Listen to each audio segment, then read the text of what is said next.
భూములలోల్లి ఎరువుల పంచాయతీ నీళ్ల కిరికిరి ఇండ్ల లడాయి ఇట్లా చెప్పుకుంటా పోతే తీరు తీరు లొల్లిలే నడుస్తున్నాయి. ఇప్పుడు తెలంగాణలో సర్కారోళ్లకు ఎగస్ పాటోళ్లకు నడుమ పచ్చిగడ్డేస్తే బగ్గుమనే తట్టున్నది. ఓ దిక్కు కారు పాటోళ్లు పూ పాటోళ్లు సై అంటుండ్రు, ఇంకో దిక్కు షెయి పాటోళ్లు కూడా సై సై అంటుండ్రు.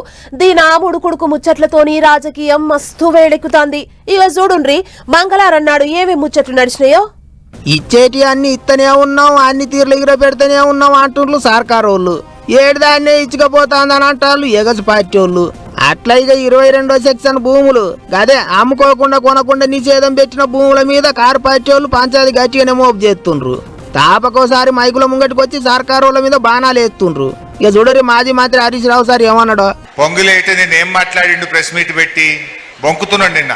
ఏమని 98% భూములు 22A నుంచి తీసేసినాము అంటుండు. మరి 98% తీసేస్తే ఇన్ని వందల మంది ఇన్ని కాలనీల ప్రెసిడెంట్లు మా భూములు 22Aలో పెట్టారని ఇక్కడికి ఎందుకు వచ్చారు అని నేను అడుగుతా ఉన్నా. అంటే పెట్టుడు నీవంతు, దరఖాస్తులు పెట్టి ఆఫీసుల చుట్టూ తిరుగుడు ప్రజల వంత.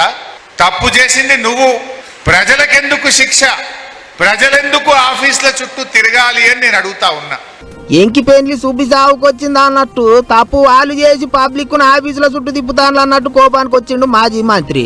ఇంకో దిక్కు పబ్లిక్ భూములకు ఎటువంటి తిప్పల లేదు, న్యాయంగా పోతాం, ఎవరి భూములు వాళ్ళకే ఉంటాయి, పికర్ చేసే అవసరమే లేదంటారు సర్కారోళ్ళు. మంత్రి పొంగులేటి సారే సోమవారం మైకుల ముంగటికి వచ్చి చెప్పిండు.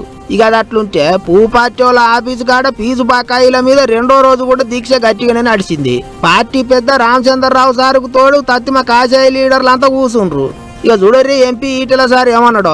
జీవితాంతం మా బతుకు మా పిల్లలకు రావద్దని ఇవాళ పిల్లలైనా గొప్పగా చదువుకుంటే గొప్ప వాళ్ళైతే చూసి మురవాలనుకుంటది బాబు రేవంత్ రెడ్డి. ఎందుకు వచ్చింది ఫీ రియంబర్స్మెంట్? కూలి చేసుకునేటువంటి వాళ్ళ కొడుకైనా రైతు కొడుకైనా చదువుకునే విశ్వవిద్యాలయం మా పేదరికంలో ఉన్న పిల్లలు ఫీజులు కట్టే స్తోమత లేక క్వాలిటీ విద్యకు దూరం కావద్దు, వాళ్ళకు కూడా గొప్ప విద్య అందించాలనే సంకల్పంలో భాగమే కదా ఈ ఫీ రియంబర్స్మెంట్ స్కీమ్ వచ్చింది. కాదన్నట్టు ఫీజులు కట్టకపోతే పొలాల చదువులు ఏం కావాలన్నట్టు కోపానికి వచ్చిండు సారు. అటు పాత సర్కారు వాళ్ళు పెట్టిపోయిన బాకీలు తీర్చడానికే సరిపోతాంది.